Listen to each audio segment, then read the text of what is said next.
Hello everyone and welcome back to my channel, or welcome to my channel if it's the first time you are visiting. Thank you so much for joining me today. If you have not already guessed by the title, today I'm going to be filming a video all about perfumes that were love at first sniff. And I have already done a version of this video, but there is quite a lot of perfumes in my collection that were love at first sniff. So I thought it would be fun to do a part 2 of that video, and I'll be discussing 5 fragrances that of course I absolutely fell in love with the first time I ever smelt them. So if you like the sound of that, then please do keep on watching. So the first fragrance that I want to discuss is by Killian, and it's called I Don't Need a Prince by My Side to Be a Princess. Let's just call it Princess for short because that is a lot easier than the mouthful that is the full name. This is a close-up of the bottle, and this is in the newer packaging, which I personally prefer. It's a lot more in alignment with the rest of the Killian range. Actually, now I'm thinking about it, you've got the liquors collection that are obviously in the crystallized glass containers, but I do prefer this packaging because it's just a little bit more aesthetically pleasing to my eye. I didn't enjoy the old packaging of this fragrance. Anyway, now that's out of the way, let's go on to talk about the juice, because this was absolutely a love at first sniff for me. Now, I know I was a little bit late to the game. People have been loving on this for years, but the new packaging has only just become available over here in the UK. So I instantly picked it up from Sephora. And I must say, the first time I sprayed it, I was like, yes, this is exactly the kind of fragrance I want to wear as an everyday scent. I find it so comforting. It's a good mix of being like a pillowy, marshmallow, green tea scent with a little bit of peach and a little bit of citrus. But don't let it scare you by me saying a green tea scent or a tea scent. There's definitely this beautiful sweetness. You're in a cloud of marshmallow goodness. I'm going to spray this on because I haven't got a scent on yet. Oh, I nearly did the rubby dabby. Rubby dabby, dabby rubby. A bit more. Oh, it's just so delicious. This is, as I said, my perfect everyday scent. It's comforting, it's a little bit sweet. I find it quite alluring, and it does make me a little bit hungry as well at the same time. But this isn't similar to Killian's Love Don't Be Shy. It shares the same sweetness, and of course it shares a marshmallow note, but I do think they are completely different fragrances, and this range is a lot more affordable than Love Don't Be Shy. So in the UK, this size bottle is £100 versus Love Don't Be Shy, which I believe is £190. So for the price point, I think this is such a great Killian fragrance. And I know many of you have probably already tested this one, and do let me know down in the comments if you love it too. But I am just in heaven when I smell Princess. I've got the perfect mixture of florals, of sweetness, a little bit of citrus and a little bit of tea. So I do want to do a really in-depth review of this one, which I might do in the future. I'm sure there's loads already on YouTube, but hey, we all have different opinions, so I might do it. So the first one that was a love at first sniff, if you can't already tell, is I Don't Need a Prince by My Side to Be a Princess. And that is very true. The next fragrance is by Nuit Nomade, and it is Jardins de Maitre. And I've definitely spoken about this one quite a lot on my channel. So if you're new here, then you can go back and watch some other reviews. But I love Jardins de Maitre. It is so gorgeous, and I reached for this so much in the cooler months. I actually haven't had this fragrance in my collection for that long, and I have made a serious dent, which for me is pretty unheard of because I am a very light sprayer, but I do absolutely love Jardins de Misfah. It's got this beautiful, sticky, sweet, slightly kind of resinous date note, but then you combine that with the almond in here, you combine it with the rose, it's got nutmeg and it's got cardamom. I just find it so delicious, and I know so many of you have also tried a sample of this one or bought Jardins de Maitre, and the feedback thus far from what I've seen is you have been loving it. So please do let me know your feedback in the comments below, because it just makes me really happy when you get to discover brands like Nuit Nomade and fall in love with them too. I've mentioned before that the brand is at a great price point for the quality of the fragrances. And the thing I respect and love the most about the brand is you can also buy the fragrances packaging free to save yourself a little bit of cash. And that is so good if you want to be even more eco-friendly, but also if you just want to save a little bit of coin because you don't need all of that additional packaging. So you can buy it packaging free, but you can also buy it in so many different sizes, from small little 2ml samples up to a 10ml, a 25ml, 50ml, and 100ml size bottle. So I love a brand that gives us choice. So I respect that, as I've already mentioned. But the juice, I love this juice. It's so unique. Sweet rose, it's got the almond like I mentioned, a little bit of cardamom, and then that date note is so mouth-wateringly delicious. It just leaves me wanting more and more and more. So I think this is a fantastic fragrance if I haven't already mentioned. You do get a beautiful hit of saffron in the base that gives this so much depth, and it makes it smell like a really high-end luxurious fragrance in my opinion. I'm not going to gas on about this one too much, as I'm sure you already know that I love it by now, but it was definitely a love at first sniff for me. This was the Nuit Nomade fragrance that instantly I knew I had to have, but I must say there's a lot of fragrances within their range that were also love at first sniff. So I might do a brand review in the future, but yeah, Jardins de Maitre by Nuit Nomade was love at first sniff. The next fragrance is by Dries van Noten, and it is Soie Malaquais. And can we take a moment for the work of art that is the packaging?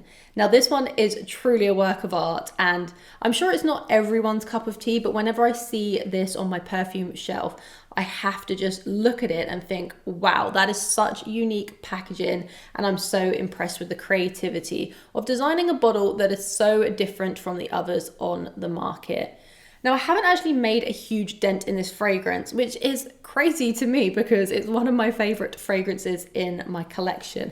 However, it's not necessarily something I'm going to use on an everyday basis, not because I can't, because you absolutely can, but because I find this one so special. I'm almost treating it as my special occasion fragrance because I love it that much. It was absolutely a love at first sniff. I went down to Selfridges in London. I hunted this one out specifically. I sprayed it on the paper and then I sprayed it on my skin, and I bought it then and there. I knew I had to have it. And let me just tell you, the sillage in the air when you wear this, especially in kind of brisk and cool weather, it left me so intoxicated. I wore Soie Malaquais this weekend, just gone, for my hen party, and it was such a perfect perfume to wear for a hen party or like a brunch out with the girls, that type of occasion, and it fit the bill. So what does Soie Malaquais smell like? Okay, so soie means silk in French. I hope I'm correct in saying that. And I really do get a silky feeling when I smell this. It is so smooth and blended to perfection. But the thing that kind of tops this over the edge is that very buttery, nutty chestnut note. And chestnut in fragrances just does something to me. Now, I wouldn't call this a nutty fragrance, by the way, but that chestnut just adds a nice bit of warmth, a little bit of depth, and a creaminess throughout. And then you've got blackcurrant and bergamot in the top. So it's a super, super juicy fragrance. You're hit with a little bit of cacao in the base, and there is some rose in here too. It's very unique. I've never smelt anything like this. But yeah, Soie Malaquais was 100% a love at first sniff. It was a love, love, love at first sniff. And I can't recommend this one highly enough if you like the sound of the notes. Just a beautiful, effortless, feminine, empowered fragrance. The next fragrance that was a love at first sniff is by Xerjoff, and it is Starlight. And I've definitely mentioned this one a few times on my channel. And this one is just so, so good. Again, I don't necessarily reach for it that much because I think of it as a special occasion fragrance. And now I'm thinking about it, maybe I should do a video on the fragrances that I kind of reserve and save for a special occasion. Now, this is an up close view of the presentation. And from the Xerjoff bottles, Starlight is one of my favorite because I like the little details on the bottle. But I'm not suggesting people save their perfumes for best. I think you should wear them whenever you want to personally. But now I've got quite a few fragrances in my collection. I like to save some of them for a special use because I love to build up that scent memory. It's just how I am. But Starlight was a recommendation that I found in the comments. So many of you recommended this one to me last year, and you really got this one correct because I am absolutely in love with it. It was a blind purchase and it was love at first sniff. So yeah, highly recommend Starlight by Xerjoff. It smells a little bit like baklava to me. It's giving me that sweet pastry feel, but it does have some depth in it too. It's a beautiful combination of cinnamon, almond, cloves. Got a little bit of amber in the base, and then it's got some cedar. But truly the notes I really pick out in this is the fresh, sparkling and juicy bergamot in the opening. And then you kind of go into that cinnamon. You get a really strong blast of cardamom. You get a little bit of almond, and then you get this very effortless, kind of transparent sheer amber. It's not too heavy at all, and it's going to leave you smelling incredible. I get so many compliments when I wear this one. But if you like a cardamom fragrance that has a little bit of zestiness up top and you really enjoy an amber, then I'd highly recommend you sampling Starlight. But it's not a dense amber, as I mentioned. It's a little bit of a lighter wear. And when I say lighter, I don't mean it disappears off you, but it's not a heavy hitter. It's just perfect for the type of fragrance that I enjoy. So yeah, Starlight is one of my babies in my collection, and I absolutely love it. And the last fragrance that I'm going to talk about today is by Room 1015, and it is Cherry Punk. And you've probably seen a few people talking about this one. It was getting hyped quite heavily the back end of last year, but in my opinion, for good reason, because this is an extremely good cherry fragrance. And myself personally, I'm not a huge cherry lover. So when I discovered Cherry Punk, I was like, yes, finally a cherry that I can get down with. Let me give you a close-up of the packaging. So what does Cherry Punk smell like? Okay, the vibes I get is more, she's a bad girl or guy. She's maybe on a night out, you know, she's got smudged lipstick or smudged eyeliner. She's wearing a leather jacket. She is that it girl. She is smelling incredible. It is a really beautiful mixture of cherry, and you absolutely do get the cherry in here, but I feel like it's balanced so well with the leathery note in here. You've got saffron up top, you've got Szechuan pepper, but then you've got lots of tonka bean in the base, and I think it's why I love this one so much. You've got some light floral notes in here too. It's got the mimosa, it's got the violet, it's got the jasmine. But to my nose, what's most prominent is that cherry up top, and it's a dark, rich and decadent cherry. You've got the saffron that gives it a slight dryness and an edginess. I don't get much of the pepper, and then you of course get that leathery facet, and you get the tonka bean. The leather isn't too overpowering. It's not like a new car smell at all. What it just does is it balances that cherry note out, and it stops it from being a super sweet, girly fragrance, in my opinion. Now, I do think this is feminine. I think it's more femme fatale and sexy more than anything.